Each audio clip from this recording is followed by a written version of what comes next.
Friends, इस video में हम कैप्री ग्लोबल का Q1 FI27 का जो सॉलिड कॉन कॉल हुआ है उस कॉन कॉल के बारे में हम डिस्कशन करेंगे।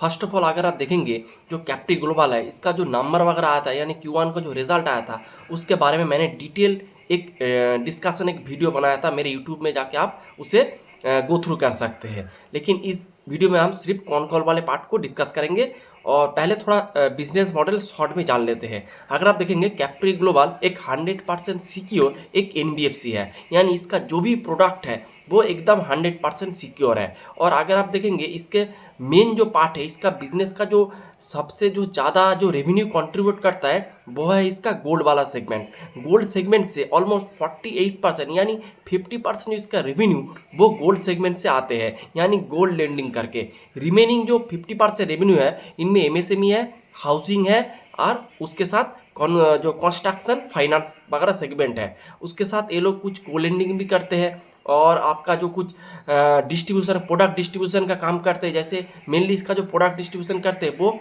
ये लोग कार फाइनेंस का डिस्ट्रीब्यूशन करते हैं, नया वाला कार का। लेकिन उसके साथ मैनेजमेंट ने कहा है वो अभी जो यूज्ड व्हीकल कार का भी वो लोग डिस्ट्रीब्यूशन में चला जाएंगे, यानी इसका जो फी वाला इनकम बहुत अच्छे से ग्रो कर रहा है। अगले आने वाले क्वार्टर में और भी बढ़िया करेंगे क्योंकि ये लोग इसके एक नया प्रोडक्ट आइटम इनमें ऐड कर रहा है। तो ये हो गया।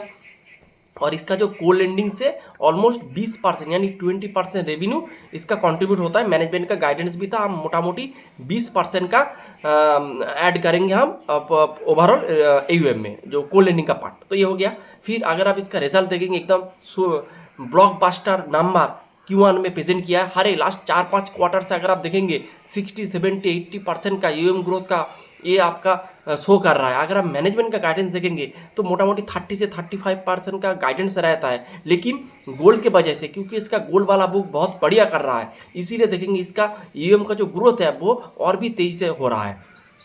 लेकिन इसका सिर्फ गोल्ड से ही गोल्ड तो ऑलमोस्ट 100% के ऊपर से ग्रो कर रहा है। लेकिन गोल्ड के सिवा अगर आप देखेंगे इसके एमएसएमई भी 23% से ग्रो कर रहा है। फिर हाउसिंग वाला पार्ट वो भी 42% से ग्रो कर रहा है। फिर आपका अगर आप देखेंगे कंस्ट्रक्शन फाइनेंस वाला जो सेगमेंट है वो भी 40% से ग्रो कर रहा है। को लेंडिंग भी बढ़िया कर रहा है, उसके साथ इसका जो डिस्ट्रीब्यूशन वाला जो आर्म है वो भी बढ़िया कर रहा है। तो हर एक सेगमेंट इसका बहुत बढ़िया कर रहा है। और अगर आप इसके देखेंगे इसका जीएनपीए नेट एनपीए मोटा मोटी स्टेबल है, 19-20 हुआ है, उतना ज़्यादा फर्क नहीं है।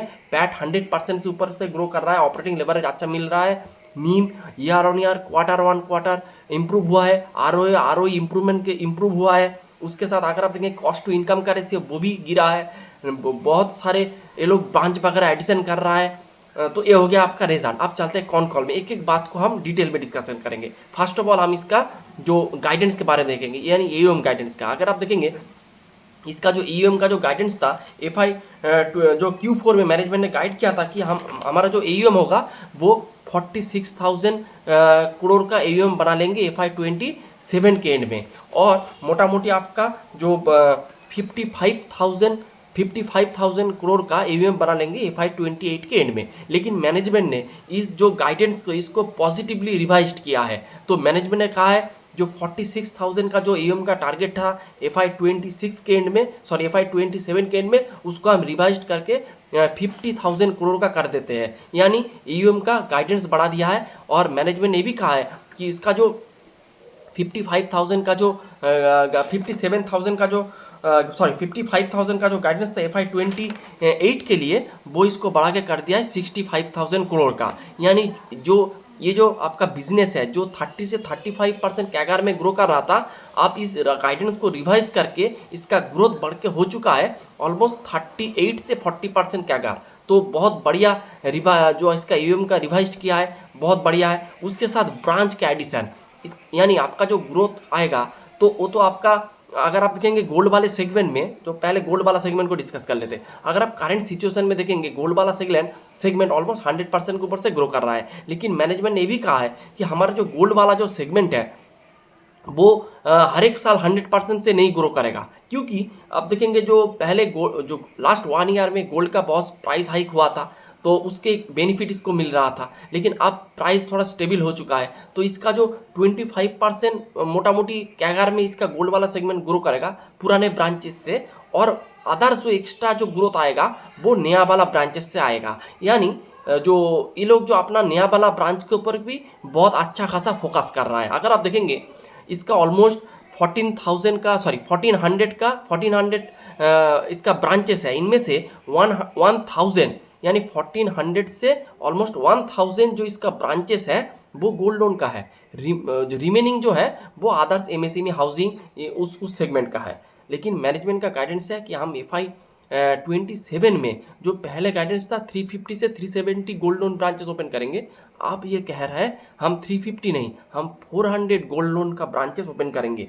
यानी मैनेजमेंट बहुत अच्छा खासा बुलिश है गोल्ड सेगमेंट के ऊपर। उसके साथ और एक बात, तो मैनेजमेंट ने ये भी कहा है जो इसका गोल्ड वाला सेगमेंट बहुत बढ़िया कर रहा है और गोल्ड वाला सेगमेंट में इसका मार्जिन भी इम्प्रूव होगा। अगर आप देखें करंट सिनारियो में इसका जो कंसोलिडेट जो नीम है वो मोटा मोटी 9.7% के बीच है। मैनेजमेंट ने कहा FI 27 में और भी 50 से 70 बेसिस पॉइंट का जो इसका नीम वो इम्प्रूव होगा। तो इसका नीम भी आगे इम्प्रूव होगा। ऑलमोस्ट मैनेजमेंट ने कहा है 50 से 70 बेसिस पॉइंट का नीम का इसका इम्प्रूवमेंट होगा FI 27 में, जो कि बहुत ही बढ़िया बात है। इसका अगर इसका नीम इम्प्रूव होगा तो इसका जो प्रॉफिटेबिलिटी है यानी इसका जो मार्जिन है और भी इम्प्रूव होता रहेगा। तो ये भी सही है। उसके बाद हम चलते इसका जो कॉस्ट ऑफ बोरिंग, तो मैनेजमेंट ने कहा कॉस्ट ऑफ बोरिंग या फिर कॉस्ट ऑफ फंड जो भी है वो इसी लेवल पे रहेगा, वो उतना ज़्यादा नीचे नहीं आएगा। तो ये हो गया। उसके बाद मैनेजमेंट ने एक ROA और ROE का गाइडेंस दिया है। मैनेजमेंट ने कहा है वो भी रिवाइज किया है, वो भी पॉजिटिवली रिवाइज किया है। अगर आप देखेंगे उसका ROE का पहले गाइडेंस था मोटा मोटी 16 से 18%, अब इसको बढ़ा के कर दिया FI 28 के लिए 19 से 21%, यानी इसका ROE इम्प्रूव होगा। और इसका ROA का गाइडेंस था 4 से यानी 4 to 4.5 इसका गाइडेंस था, अब इसको बढ़ा के कर दिया है 4.2 से 4.7, यानी इसका ROA भी इम्प्रूव होगा। उसके साथ अगर आप देखेंगे इसका कोई एक्स्ट्रा कॉस्ट की जो इसके पास अच्छा खासा कैश वगैरह है जिसको यूज़ करके ये अपना जो फंडिंग वगैरह कर सकते हैं, यानी बाहर से इसको और इक्विटी डाइल्यूशन का कोई ज़रूरत नहीं है, इसके पास अवेलेबल कैश है। तो ये भी बहुत बढ़िया है। उसके साथ अगर आप देखेंगे इसका जो गोल्ड का जो यील्ड इम्प्रूव हो रहा है, इसका जो मेन रीज़न है मैनेजमेंट ने कहा है कि ये लोग अभी जो स्मॉल टिकट साइज जो गोल्ड लोन है इसके ऊपर ज़्यादा से ज़्यादा फोकस कर रहा है, इसीलिए इसका मार्जिन इम्प्रूव हो रहा है। अगर आप हायर टिकट साइज में गोल्ड लोन प्रोवाइड करेंगे तो उसमें आपको जो यील्ड में थोड़ा प्रेशर होता है, लेकिन अगर आप 1 लाख 1.5 लाख का अगर आप गोल्ड लोन डिस्बर्स करेंगे तो उसमें आपका जो लोअर टिकट साइज होने के लिए आपका जो मार्जिन होता है यानी आपका जो यील्ड होता है वो थोड़ा बेहतर होता है। तो इस सेगमेंट में भी बहुत बढ़िया कर रहा है।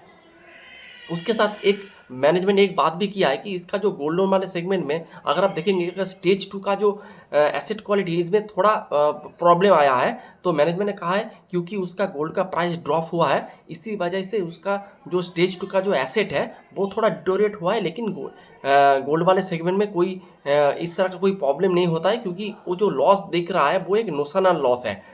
अगर आपके जो पास जो कोलाटरल रहता है वो इजीली आप उसे डाइल्यूट कर सकते, इजीली आप उसको बेच सकते, तो कोई भी दिक्कत नहीं है। गोल्ड लोन सेगमेंट में जो NPA होता है वो एकदम ना के बराबर होता है, तो यही बात है, कोई इसमें कोई दिक्कत वगैरह नहीं है। उसके बाद मैनेजमेंट ने भी कहा है उसका जो कॉस्ट ऑफ जो इसका income to cost to income जो रेशियो है वो मोटा मोटी इसी लेवल पे रहेगा। अगर आप करंट सिचुएशन में देखेंगे मोटा मोटी 44 के लेवल पे है। मैनेजमेंट ने कहा है उसका ब्रांच एडिशन बढ़ रहा है लेकिन फिर भी उसका कॉस्ट टू इनकम का रेशियो है वो मोटा मोटी 45% के रेंज पे रहेगा। उसके साथ ये लोग अभी OpenAI के साथ कोलाबोरेट कर रहा है, इसको करके ये लोग अपना बिजनेस में इसको अप्लाई करेंगे, उसको फ्रॉड डिटेक्शन में, एक्सपांड करने में, टेली कॉलिंग में, तो बहुत कलेक्शन में इसको अच्छे से यूज़ करेंगे। इसको यूज़ करके इसका बिजनेस में प्रोडक्टिविटी बढ़ेगा और इसका जो ओपेक्स का जो खर्चा है वो थोड़ा कम होगा, क्योंकि उसको लेसर मैन पावर इसको हायर करना पड़ेगा, क्योंकि AI के थ्रू ये लोग बहुत सारे काम भी करना पाएंगे।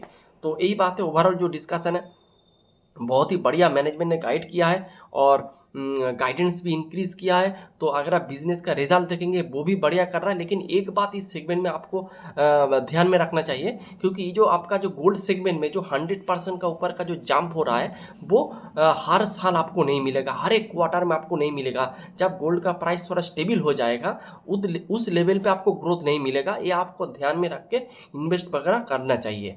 तो यही बात है। लेकिन मैनेजमेंट गोल्ड के ऊपर बहुत बुलिश है और गोल्ड में आपका जो डेलिक्वेंसी है और बैड लोन वो एकदम ना के बराबर होता है, और मैनेजमेंट ज़्यादा से ज़्यादा फोकस गोल्ड लोन के ऊपर कर रहा है और अगर आप करंट सिचुएशन में देखेंगे इसका ऑलमोस्ट टोटल ईएमआई का 48% है गोल्ड का लोन, लेकिन मैनेजमेंट ने कहा है FI 27 में इसको बढ़ाकर ये लोग कर देंगे ऑलमोस्ट 55%, यानी। और आपका जो गोल्ड लोन वाले सेगमेंट इसमें आपको हायर यील्ड भी मिलता है, तो हायर यील्ड वाले सेगमेंट अगर आपके पोर्टफोलियो में ज़्यादा से ज़्यादा बढ़ता रहेगा तो आपका जो नेट जो मार्जिन है यानी नेट इंटरेस्ट मार्जिन है वो भी इम्प्रूव होता रहेगा। तो यही था ओवरऑल कैप्री ग्लोबल के ऊपर डिस्कशन। अगर आप इसका प्राइस टू वैल्यू कैलकुलेट करेंगे तो आपको ये मोटा मोटी 3 प्राइस टू बुक में ये बिजनेस आपको मिल जाएगा, जिसका आरओए का गाइडेंस है ऑलमोस्ट 4.5, आरओई अबव 20%, ग्रोथ का गाइडेंस है 35 से 40%, और लेकिन उससे बेहतर करता है। यील्ड भी इम्प्रूव हो रहा है, नीम भी इम्प्रूव हो रहा है।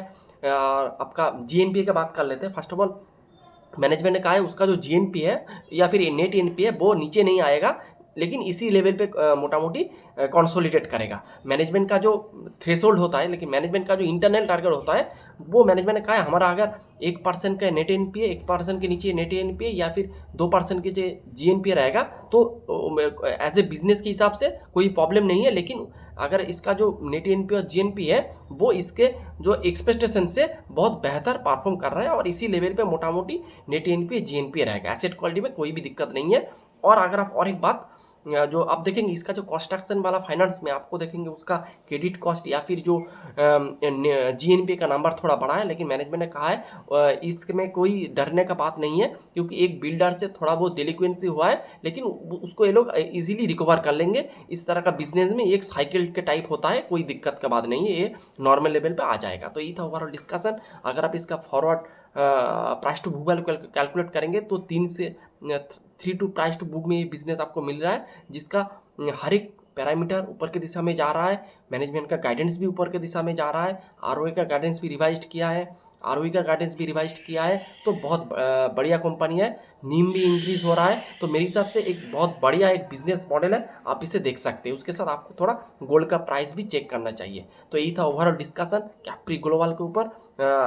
बहुत ही बढ़िया कॉल मैनेजमेंट ने शो किया है। तो यही था आज का discussion. Hope you like the video and thanks for watching. And कोई रिकमेंडेशन नहीं है।